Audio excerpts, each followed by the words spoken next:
I love ice cream. What's better than ice cream cake, ice cream cake. But today we're making ice cream cupcakes. That's right, it's going to be sort of a single serving of ice cream cake, a condensed version. And I want this to have a cookie crust. I want this to have like a chocolate sandwich cookie crust, and I don't want to buy them. So I'm gonna make them, and I'm gonna make them out of things that I already have. Now you can absolutely buy these or buy any of this stuff, and in fact, you could buy all this stuff and just assemble it at home. You know, it does actually take a bit of time to assemble this. You have to wait for each layer to freeze on its own, but it's super worth it. Now, first, I'm gonna give you a recipe for a chocolate sandwich cookie in case you wanna make the whole thing, but we're only gonna use the crust, the cookie part. So first, I need a cup of butter and a cup of sugar.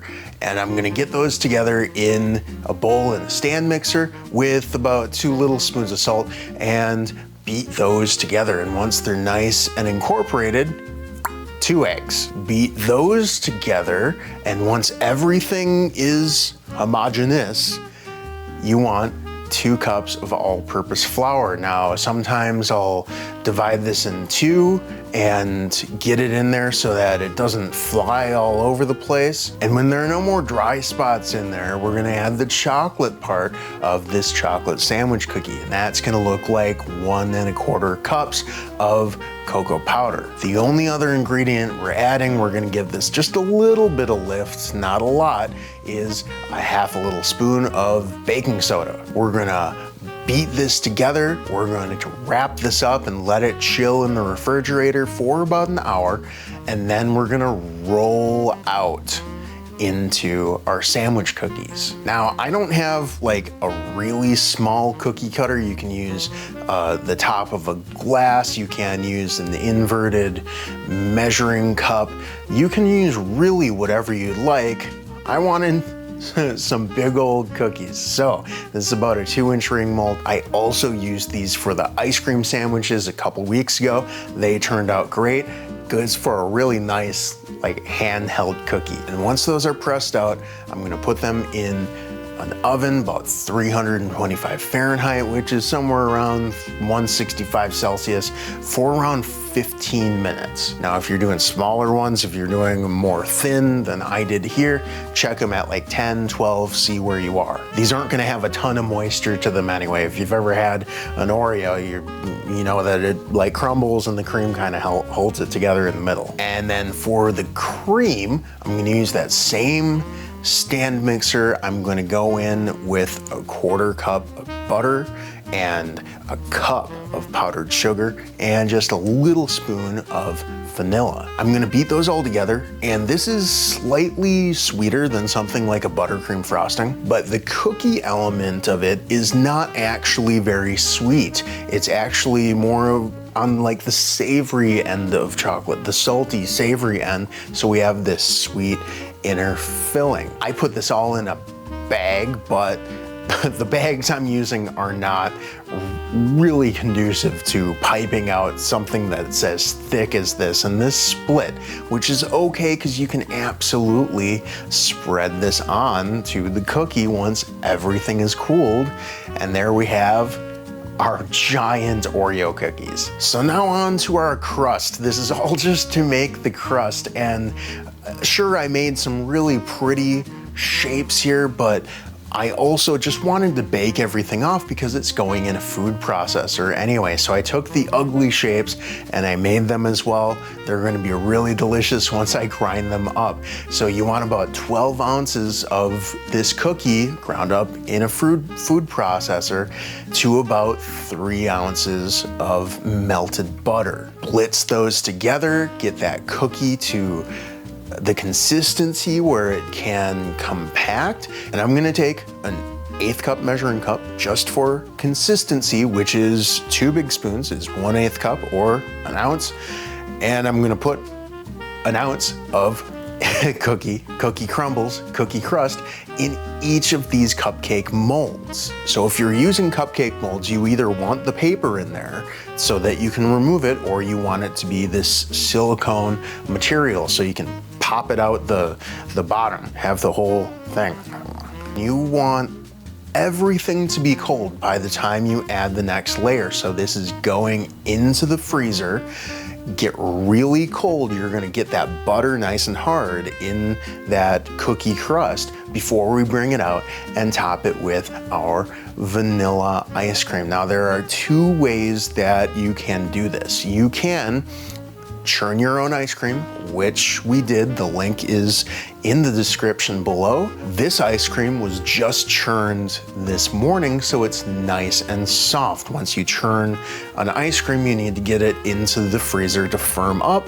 But if you want to do something like this, you want to use it right away. Then it goes in the freezer. The second way is to take ice cream out of the freezer and just put it in the refrigerator maybe an hour, hour and a half before you do this, which we'll see with the chocolate ice cream, but not before we freeze this, make sure it's completely solidified, and bring it out. And my next layer is going to be the Dulce de Leche that we made last episode. This is gonna kind of be the culmination of the month so far, is all going in this ice cream cake.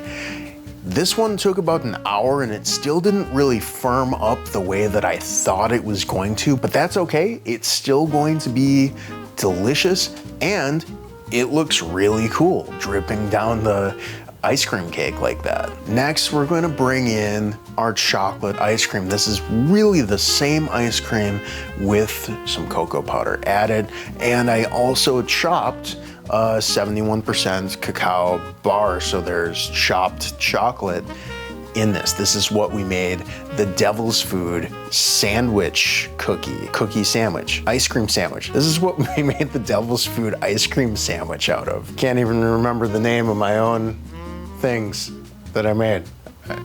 I'll put a link somewhere in the end of the video. Watch this and then watch that. I'm gonna sound like a broken record here, but the chocolate ice cream needs to firm up, so that's going back in the freezer.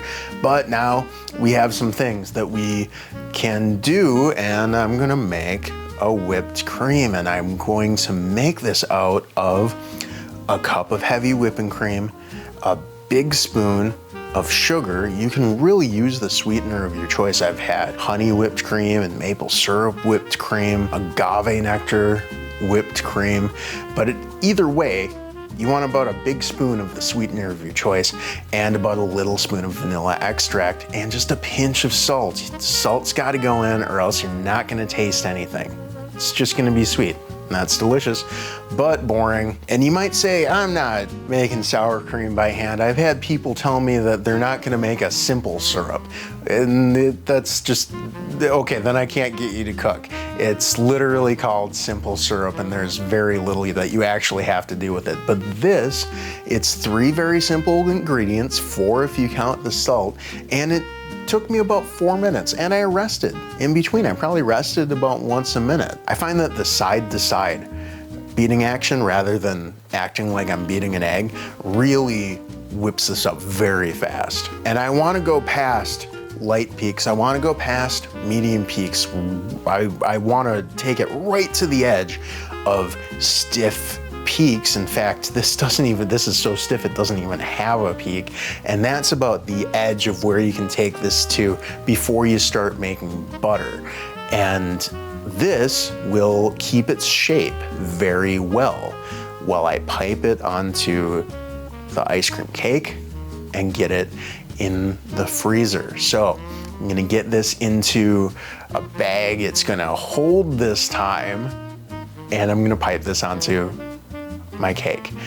And at first I just kind of did dots in the middle, and then I remembered I had one more ingredient left, and that is the strawberry sauce that we made last week that went onto our devil's food ice cream. It's super delicious, so I'm just gonna make a little pool in the center of this cake for that strawberry sauce to sit right in the middle of. Back in the freezer it goes. Everything needs to firm up.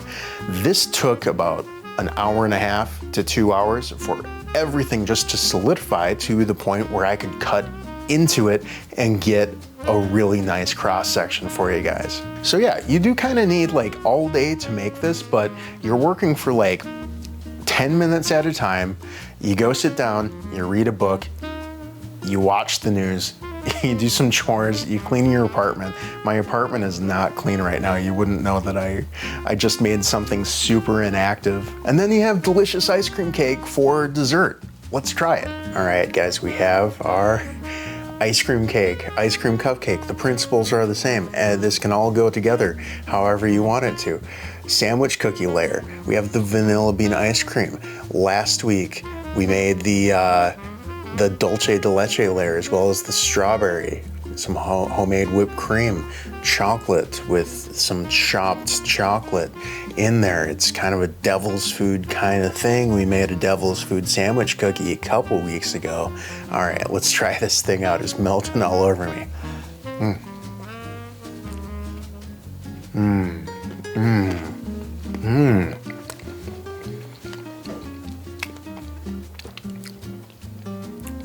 There's a lot going on there. There's so much going on there. It is rich. It is savory. The cookie crust stayed crunchy. The top here, the strawberry is nice and acidic. We have a creamy element with this whipped cream, which actually froze up really nicely. This is really good. Get in the kitchen and make yourself something amazing. I'll see you next week for more ice cream related treats, which I've already done here and there. Ice cream sandwich. No, we're not making an ice cream sandwich today. That was a couple weeks ago.